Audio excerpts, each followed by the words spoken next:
नमस्कार दर्शकों, प्रारब्ध के इस मंच पर आप सभी का स्वागत है। इसी के साथ आइए स्वागत कर लेते हैं अपने गेस्ट व्यालोक पाठक जी का। व्यालोक जी, राम राम, नमस्कार, स्वागत है। प्रारब्ध के सभी दर्शकों श्रोताओं को जय सिया राम। जय सिया राम। दर्शकों, संकेत समझिएगा, आज पत्थरवार है। आज कौन सा दिन है ये आप सबको पता है, और आज के दिन को मैं पत्थरवार क्यों कह रहा हूं, उसकी खास वजह आपको बहुत ज्यादा खोजनी नहीं पड़ेगी। इजराइल पर फिलिस्तीन हमास के हमले और बर्बरता के बाद ये पहला पत्थरवार का दिन है, और भारत में स्पष्ट तौर से ये सूचना है, औपचारिक रूप से मैं आपको दे दूं कि इकट्ठे होने के साथ ही इस बात की पूरी संभावना है कि हमास का और फिलिस्तीनी हमले का समर्थन किया जाएगा, और जैसी कि रवायत रही है, जैसा कि चलन रहा है, सड़कों पर भी उतरा जा सकता है।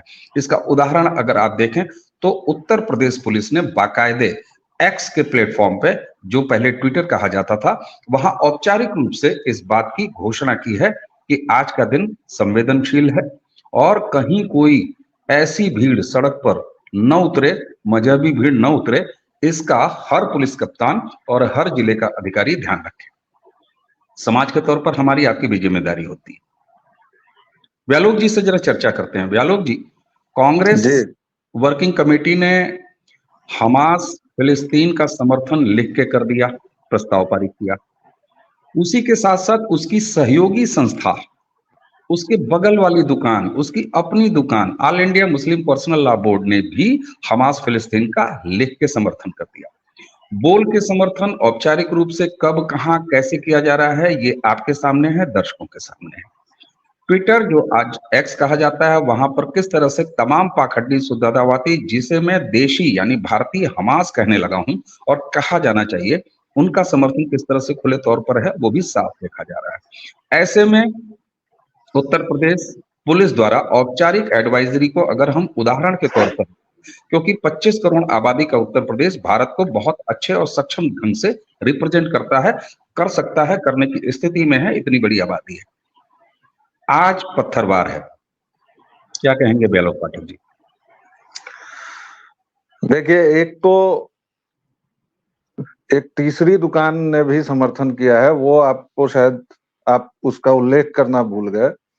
हमारे जो टोटी भैया हैं, उन्होंने पत्रकारों से बातचीत में यह कह दिया कि हम तो मानवता के सेवक हैं और मानवता शर्मसार हो रही है, वगैरह वगैरह। तो देखिए, इसमें दो तीन चीजें हैं। पत्थरवार पर हम लोग बाद में चर्चा करेंगे, पहले ये कैसे कंफ्यूज करते हैं। इन्होंने लगातार कंफ्यूज किया कि फिलिस्तीन इज इक्वल टू हमास, जो कि नहीं है। हमास एक आतंकी संगठन है, और इजरायली पीएम ने जो तस्वीरें शेयर की हैं एक्स प्लेटफॉर्म पर या कहीं भी, वो तस्वीरें बच्चों की जली लाशें देखकर, मतलब मैं अभी तक कांप रहा हूं। अगर वो तस्वीर देखकर भी कोई किसी भी नजरिए से, किसी भी अगर मगर किंतु परंतु के साथ हमास जैसे आतंकी संगठन के साथ खड़ा रहता है, तो समझिए कि वो हैवान भी है। बात नंबर एक। बात नंबर दो, जो आपके तमाम मित्र हैं, रवीश टाइप के, विनोद कापड़ी टाइप के, अजीत अंजुम टाइप के, इन लोगों ने काफी सधे ढंग से चुप्पी साध रखी है। हालांकि रवीश से रहा नहीं गया, उनका कलेजा छलक छलक कर बाहर आ रहा है। तो कल उन्होंने एक वीडियो निकाला है जिसमें वही बात है, मानवता शर्मसार हो रही है, युद्ध से किसी का भला नहीं होता। लेकिन ये लोग ये नहीं बताते हैं कि जब हमास ने मुंह अंधेरे, जिस दिन यहूदियों का एक बड़ा त्योहार था, और सुबह 6 बजे 5,000 रॉकेट दागे, तो वो क्या मानवता तेल लेने चली गई थी? तब की मानवता का हिसाब कौन करेगा? और जब आप ये कहेंगे तो ये कहेंगे कि देखिए, इतिहास की बातें मत कीजिए, इतिहास तो अलग है, पुराण अलग है। तो मैं इनसे ये पूछना चाहता हूं कि अगर हम इतिहास की बात करें तो 1948 के पहले भी इतिहास है। उस समय भी इजराइल और फिलिस्तीन का मामला था। और जो आप आज कह रहे हैं कि फिलिस्तीनियों ने शरण दी और इजरायलियों ने ऐसे किया वैसे किया, इजरायलियों से ज्यादा संघार किस कौम का हुआ है? अगर थोड़ा बहुत हुआ है तो वो केवल और केवल हिंदुओं का हुआ है। 21 बार इजराइल और यहूदी कौम को तबाह किया गया, बर्बाद किया गया। संसार में ऐसी कोई मिसाल नहीं मिलती है जब किसी एक कौम को इतनी बार उसके घर से निकाला गया। और 1948 में भी जो यहूदी वहां शामिल हुए, तब फिलिस्तीन क्या था? रेगिस्तान था। उसको अपने खून पसीने से उन्होंने सींचा, उसको अपने खून पसीने से उन्होंने उर्वर बनाया। एक नदी तक नहीं थी, एक समंदर का पानी था, और तमाम चीजें उन्होंने वहां खेती की, वहां उनकी वैज्ञानिक क्षमता थी या जो भी थी। और एक देश बनते ही 7 अरब देशों ने, जिसमें से किसी का कोई लेन देन नहीं है सिवाय इसके कि वो एक खास मजहब को मानते हैं, तो ये तीसरी बात है। और इसी मजहब से बात आती है पत्थरवार होने की। आपको याद होगा, दर्शकों को, श्रोताओं को मैं याद दिलाऊं कि एक बार आजाद मैदान में ऐसे ही मोमिनों की भीड़ जमा हुई थी 10 साल पहले। संदर्भ बता दीजिएगा, किस लिए हुई? आजाद मैदान में भी यही मामला था कि भाई लोग फिलिस्तीन के हमले को लेकर, और वहां पर उन्होंने पूरी तरह से जो अमर ज्योति थी, जो शहीदों के लिए, बलिदानियों के लिए जो वहां अखंड ज्योति जल रही थी, उसको बर्बाद किया। और वो एक तस्वीर आप देखेंगे तो छोटे भाई का पजामा और बड़े भाई का कुर्ता पहने हुए, वो दुपल्ली टोपी लगाए हुए एक मोमिन उसको तोड़ रहा है, लात मार रहा है, लात मार रहा है। और आज भी ये लोग जमा हो सकते हैं, जमा होंगे। आप ये देखिए कि यूपी इतना बड़ा राज्य है, तथाकथित तौर पर यूपी में तो फांसीवाद डबल है ना, फांसीवाद स्क्वायर है, क्योंकि देश में अगर नरेंद्र मोदी जी का शासन है तो यूपी में तो महाराज जी का शासन है। लेकिन इनकी हिमाकत देखिए, इनका दुस्साहस देखिए कि यूपी पुलिस को एडवाइजरी निकालनी पड़ी है। क्यों? क्योंकि 25 करोड़ में ये 18-20% है। और इनके लिए अलीगढ़ में इन्होंने कर दिया है बाकायदा। जामिया में कल को करेंगे, दिल्ली में, परसों जेएनयू में करेंगे। जेएनयू में तो निकाल दिया है प्लकार्ड भाई लोगों ने कि हम मानवता के साथ हैं और फला। ये 3 जो मुद्दे हैं, पहला कंफ्यूज करो फिलिस्तीन और हमास के मुद्दे पर, दूसरा जब पिटाई होने लगे तो तुरंत गाओ कि मानवता मानवता हाय मानवता हाय मानवता, और तीसरा कि मोमिन कहीं भी हो, भले ही सऊदी अरब इनको हिंदी कह के इस पूरे उपमहाद्वीप के मुसलमानों को मुसलमान मानता ही नहीं है, दोयम तिरहम दर्जे के काम देता है, और सऊदी अरब में इनको मुसलमान भी नहीं मानते हैं, फिर भी इनको पता नहीं कौन सी बेचैनी है, कौन सी खलिश है कि नहीं हम ज्यादा बड़े मुल्ले हैं, हम ज्यादा प्याज खाएंगे। ब्यालोक भाई, इतने तुम मत बनिए कि कौन सी तड़प है, कौन सी आप जानते हैं, खुल के बताइए ना कौन। मैं जानता हूं, क्योंकि इनको मैं बार बार ये कहता हूं कि इस्लाम हारे हुए लोगों का मजहब है। जब आप एक हाथ में तलवार और एक हाथ में कुरान लेकर निकले थे तो आपने वही सारा काम किया था, और वहां सिवाय इसके कि पूरी दुनिया को एक रंगा करना है, और कोई लॉजिक नहीं चलता है और कोई तर्क नहीं चलता है। अभी तुर्की को देखिए आप, अभी तुर्की की आंखों में मोटे मोटे आंसू आ रहे हैं, लेकिन तुर्की ने क्या क्या किया है उस पर कोई कहीं कोई सवाल नहीं करेगा। पाकिस्तान जो भिखारी देश है, जिसको अगर एक दिन अंतर्राष्ट्रीय मुद्रा कोष की सहायता न मिले तो वो बर्बाद तो खैर हो ही चुका है, मतलब वो चल भी न सके, और वह भिखारी देश कहता है कि हम फिलिस्तीन के साथ खड़े हैं। नहीं, तुम फिलिस्तीन के साथ नहीं खड़े हो, तुम हमास के साथ खड़े हो, तुम आतंकी संगठन के साथ खड़े हो, तुम नाइजीरिया में बोको हरम के साथ खड़े हो, तुम इराक में आईसिस के साथ खड़े हो। जो यजीदी लड़कियों के साथ जो अत्याचार हुए, 7 लाख यजीदी लड़कियों और लड़कों का अपहरण किया गया, एक पूरी कौम का सर्वनाश कर दिया तुमने। और इसके बाद भी तुम में इतनी ठसक है, तुम में इतना दुस्साहस है कि तुम अभी भी कहते हो कि ये इस्लाम तो वो इस्लाम तो हरा वाला इस्लाम तो हरे में थोड़ा ज्यादा वाला इस्लाम। गोटा लगा इस्लाम, कढ़ाई किया हुआ इस्लाम, हरे से थोड़ा नीचे वाला इस्लाम।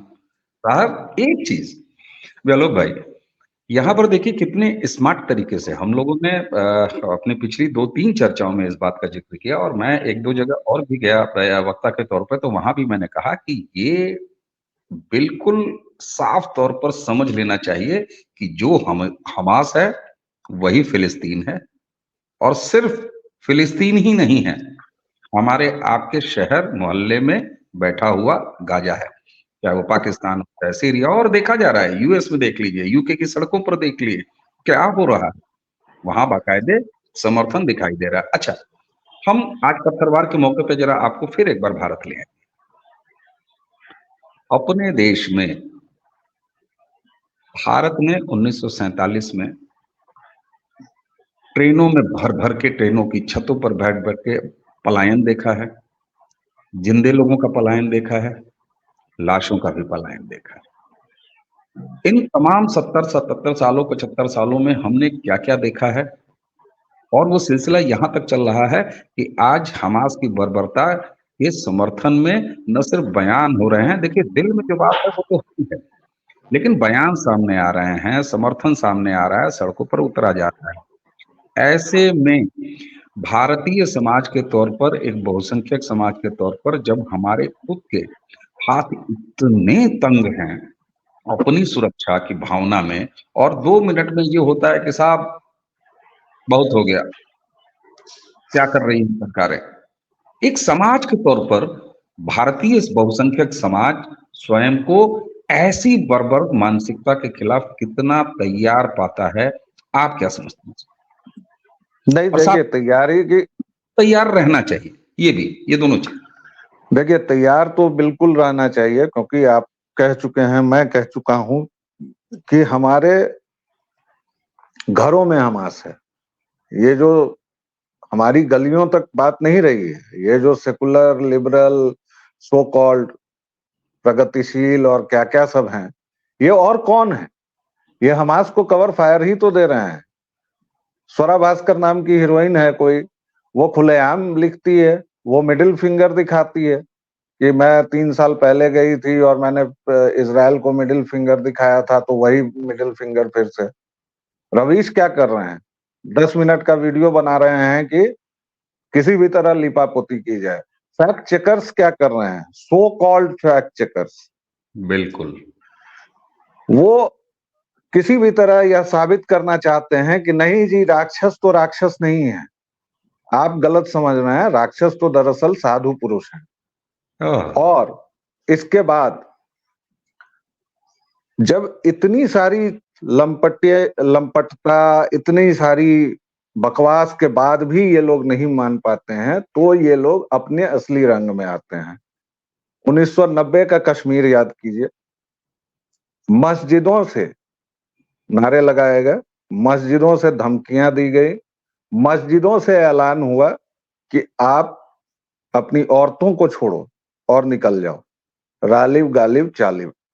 और इसके बावजूद वहां के जो, मैं हिंदुओं को जो शुतुरमुर्ग कौम कहता हूं ना, वहां के हिंदू जब तक काटे नहीं गए, जब तक उनके साथ रेप नहीं हुआ, और अभी भी कुछ हो सकते हैं वैसे कश्मीरी हिंदू, वो खुद को कश्मीरी पंडित कहते रहे,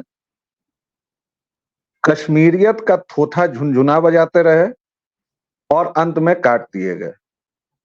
ज्यादा दूर में नहीं जाइए, 2020 का दिल्ली में जो हिंदू विरोधी दंगे हुए, उनको याद कर लीजिए, उसमें किस तरह से सेना के जवान को नाले में डुबो के मारा गया, किस तरह से तमाम ब्रूटल, जिस तरह से असॉल्ट कहते हैं, वो हिंदुओं पर हुआ। लेकिन हिंदुओं को इससे मतलब नहीं है। आप देखिए, जब बांटना होगा तो ये आपकी जाति बताएंगे, और जब काटना होगा तो ये आपका धर्म बताएंगे, और यही हो रहा है। चाहे वो तेजस्वी हो या फिर हमारे अखिलेश जी हो या जो भी हो, ये लोग क्या कर रहे हैं, जाति जनगणना करो। और किसके नेतृत्व में कर रहे हैं? विषधर राहुल गांधी, उसके नेतृत्व में बाकायदा जाति जनगणना की बात हो रही है। किस तरह से पूरे मामले को घुमाया जाता है। आप ये 7वां दिन है। आप देखिए, मैं फिर से एक बार इजराइल और हमास की बात करता हूं। इजराइल और फिलिस्तीन का ये युद्ध नहीं है, क्योंकि जो अहमद अब्बास है, महमूद अब्बास, फिलिस्तीन का सो कॉल्ड प्रीमियर, उसका तो 10% हिस्से पर कब्जा है। वेस्ट बैंक पर पूरा हमास ने कब्जा कर लिया है, गाजा पट्टी पर हमास ने कब्जा किया है। आज 7वां दिन है और हमास की कमर टूट चुकी है, बावजूद इसके वो लड़ रहा है। तो मतलब हम लोग इतने भोले हैं कि समझ लें कि हमास केवल अपने दम पर लड़ रहा है, या फिर पूरी दुनिया में यह एक संदेश दिया जा रहा है कि हमास के साथ हम सारे लोग हैं। ईरान खुल के आ चुका है, तुर्की खुल के आ चुका है। इजराइल के साथ अगर अभी नहीं तो कभी नहीं, क्योंकि ये पूरी दुनिया जो है, 55 देशों में कितनी जगह शांति है वो तो आप देख लीजिए, वो गिन लीजिए। और ये पूरी दुनिया में हो रहा है। स्वीडन ये गए शरणार्थी बन के। एक तो मुझे ये समझ में नहीं आता है कि अगल बगल के मुस्लिम देशों में ये क्यों नहीं शरण लेते हैं। 1500 किलोमीटर क्यों जाते हैं। इसी केस में जब ये विक्टिम कार्ड खेला जाता है कि लाखों फिलिस्तीनी जो हैं वो देश छोड़ रहे हैं, तो वहीं बगल में मिस्र है और मिस्र ने बंद कर दिया है, साफ तौर पर बंद कर लिया है अपने दरवाजे और कहा है हमसा हमारे जमीन से दूर रहना। अच्छा, एक चीज आप जरा शातिरपना देखिए। अचानक विक्टिम कार्ड खेलना एक और शुरू हुआ है कि अरे रे रे गाजा की बिजली काट दी, अरे रे रे वहां की पानी की सप्लाई रोक दी। ये देखिए क्रूरता। भाई, जिन पानी के पाइपों को तुम्हारे यहाँ यानी गाजा में सप्लाई लाइन में लगे रहना चाहिए था और पानी तुम्हें अपनी एक व्यवस्था बनानी चाहिए थी, तो उन पाइपों को काट के तो तुमने मोटार और तोप बना दिए। और अब उम्मीद करते इजराइल तुमको पानी भी देता रहे, इजराइल तुमको बिजली भी देता रहे, और उसी लाइट और उसी पानी को पी पी के तुम उसके ऊपर मोटार और रॉकेट छोड़ते रहो। और देखिए, मोटार और रॉकेट छोड़ना तो मान लीजिए एक युद्ध का हिस्सा हो सकता है, लेकिन जो इजराइल के प्रधानमंत्री ने तस्वीरें शेयर की हैं, एक गाड़ी और उसमें जले लोग, छोटे बच्चे जले हुए, मुझे बोलते हुए मैं कांप रहा हूं। एक ऐसी तस्वीर नेतन्याहू ने शेयर किया है बेलोग जी, जिसमें एक बच्चे का बेड है, बगल में कुछ खिलौने रखे हैं और वो पूरा बिस्तर खून से सना हुआ है। और उसका ये बेशर्म 2 कौड़ी के फैक्ट चेकर कहते हैं कि साहब फैक्ट नहीं है। तो ये बेशर्मी कहां से आती है? और बेशर्मी से ज्यादा ये शातिरपना, इसको कैसे समझेगा समाज? कब तक हम शुतुरमुर्ग बन के बैठे रहे? नहीं, इसको मैं कंक्लूड इस तरह से करूंगा, जैसे अभी मैं देख रहा था सोशल मीडिया पर, तो ये जो उम्मती हैं, जो मोमिन हैं, वो गरिया रहे थे कि आजकल तो ये भक्त लिखते हैं ना, जो भी मतलब नेशनलिस्ट है, गलती से या सही से मोदी समर्थक है, उसको ये भक्त लिखते हैं। और समाजवादी पार्टी के एक नेता ने कहा भी कि अगर हिंदू केवल इसलिए समर्थन कर रहे हैं इजराइल का कि वो मुसलमानों को मार रहा है, तो मैं भी फिलिस्तीन का समर्थन इसलिए कर रहा हूं कि वहां मुसलमान है, अबू हसन या कुछ उसका नाम। तो सच्चाई आखिरकार आ ही जाती है जुबान पर। और ये दावा है मेरा कि कोई भी हिंदू इस वजह से किसी भी हत्या का, किसी भी इसका सपोर्ट नहीं कर सकता कि वो फलाने कौम का है, क्योंकि वो जीन में ही नहीं है, वो खून में ही नहीं है। मेरे अपने घर में, आपके अपने घर में, आप याद कीजिए ना, 5 लोग हैं, 5 पूजा पद्धतियां हैं। ठीक बात। आप आखिरी बार मंदिर कब गए थे, सोचिए, याद कीजिए। मैं निराकार को पूजता हूं, मेरी पत्नी 36 कोटि देवता को पूजती हैं, मेरा बेटा खेलते कूदते वो अपना बाल गोपाल से खेल लेता है, वो माँ जो है दुर्गा माँ उनके आंचल से खेलता है। मेरे पिता निराकार को पूजते हैं, मेरे भैया शैव हैं, मेरी भाभी वैष्णव हैं। तो एक घर में जहां इतनी पूजा पद्धतियां और इतना प्रजातंत्र है, उस समुदाय का आदमी ये कभी नहीं सोच सकता कि फलानवा मियाँ है इसलिए उसको मार रहा है तो मुझे बड़ा अच्छा। राक्षस हैं, हैवान हैं हमास।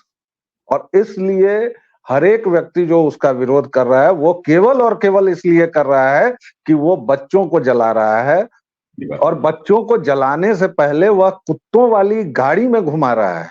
वह एक युवती के निर्वस्त्र लाश को जीप से घुमाता है, पैरों से कुचलता है, उस पर थूकता है, उस पर मूतता है, उसका विरोध हो रहा है। लेकिन उम्मतियों को यह बात नहीं समझ में आती है। आप याद कीजिए 7 दिन पहले शनिवार की अहले सुबह जब ये आक्रमण शुरू हुआ हमास की तरफ से, तो कितने अच्छे लाफिंग इमोजीज आ रहे थे, अब्दुल के, रशीद के, लतीफ के, फलनवा के, ढिकनवा के। और दोपहर से जब इजराइल ने प्रतिकार शुरू किया तो हाय मानवता शुरू हो गया। कैसा दोगलापन है भाई, कैसा दोगलापन है। बिल्कुल ठीक है। और दुख और शर्म की बात एक समाज के तौर पर हमारे लिए भी है कि हमारे बीच में 65 साल इस देश पर शासन करने वाली एक पार्टी कांग्रेस पार्टी और उसका नेता राहुल गांधी बाकायदे न सिर्फ बाहर आके प्रेस से कहता है कि हम फिलिस्तीन हमास के साथ हैं, बल्कि CWC में प्रस्ताव पारित होता है। ऐसे लोगों को हमने 65 साल ये देश चलाने को दिया था। ये शर्म मुझे एक भारतीय नागरिक होने के नाते मुझे आ रही है। हमारे लिए शर्म की ज्यादा बातें हैं, बिल्कुल क्योंकि हमने उनको 65 साल किया। हम 1990 में नहीं, हम 1947 में नहीं चेते, हम 1990 में नहीं चेते। हमारे यहाँ जब केरल हो रहा है, बिहार हो रहा है, सीमांचल हो रहा है, और वहाँ क्या हो रहा है, अगर कोई सेकुलर सो कॉल्ड कहता है कि नहीं जी कुछ भी नहीं हो रहा है, तो जाके वहां रह के और देखे। इसके ठीक बात। बावजूद अगर हम नहीं चेत रहे हैं तो ये हमसे मतलब वाहियात समुदाय कोई नहीं है। हमने रजाकार को बनाया हुआ है, यहाँ का नेता, यहाँ का सांसद है वो। अरे जब आज भी भारत में मुस्लिम लीग नाम की पार्टी इलेक्शन कमीशन में रजिस्टर्ड है, चुनाव लड़ती है, सीटें जीतती है, सरकार में शामिल होती है, इससे बड़ी कालिक एक समाज के तौर पर हमारे मुंह पे और कोई नहीं हो सकती है वैलोक भाई। और अब यहाँ मैं एक बात कहूंगा, 2014 से भारत में जो एक राजनीतिक सत्ता परिवर्तन हुआ है, उसके बाद 2017 के बाद उत्तर प्रदेश में हुआ। आप देखिए 25 करोड़ आबादी वाला उत्तर प्रदेश और पुलिस ने साफ तौर पर एक्सप्रेस पर जाके पब्लिक यानी कि पुलिस ये चाहती है, देखिए एडवाइजरी जारी होती थी इससे पहले भी रवायत, ऐसे मौके पर पुलिस प्रशासन अपना काम करता है, लेकिन वो एडवाइजरी डीएम तक जाती है, वो एडवाइजरी जो है अपने सिस्टम में जाती है। लेकिन उत्तर प्रदेश पुलिस ने बाकायदे उसको एक सार्वजनिक प्लेटफॉर्म पर रखा है ताकि हमें आपको भी एक प्रति है, वो एक सीसी है। तो यहाँ कहीं ना कहीं इस बात को लेके छोटा सा संतोष जरूर होता है कि सरकार के तौर पर कोई व्यवस्था ऐसी है जो शांति कायम करने के लिए अपने काम पर लगी हुई है। लेकिन एक समाज के तौर पर हमारा क्या जिम्मा है, हम कितने सतर्क हैं, ये आज जब हम आप ये बात कर रहे हैं सुबह सवेरे, देखते हैं दोपहर के बाद क्या होना है। क्योंकि अगर उत्तर प्रदेश पुलिस में हम देखें, हम कोई अगर हमारे पर ये आरोप लगाए कि ये दोनों लोग बैठ के समाज को डरा रहे हैं, तो बिल्कुल नहीं साहब, जाइए एक्स के प्लेटफॉर्म पे जाके देख लीजिए, उत्तर प्रदेश पुलिस ने खुल के कहा है। और जब सार्वजनिक प्लेटफॉर्म पे कहा है तो उसने हमको बताया है, वैलोक जी को बताया, और दर्शकों आप में से हर एक को उसने ये बताया है कि स्थिति आज खराब हो सकती है, ऐसी आशंका उन्हें है। क्योंकि आज तो आज पत्थरवार पर हमें उम्मीद है कि हम सुरक्षित रहेंगे, सतर्क रहेंगे और अपने आसपास की खिड़कियां खोल के अपनी आंखें दाएं और बाएं खुली रखेंगे। इसी कामना के साथ आज सुबह सवेरे आप सबको शुभ दिन, आपका दिन अच्छा बीते और पत्थरवार आज न मने, इसी कामना के साथ वैलोक जी आपको समय देने के लिए बहुत बहुत धन्यवाद। और दर्शकों एक बार फिर आप सभी की मंगल कामना करते हुए आप सभी को राम राम।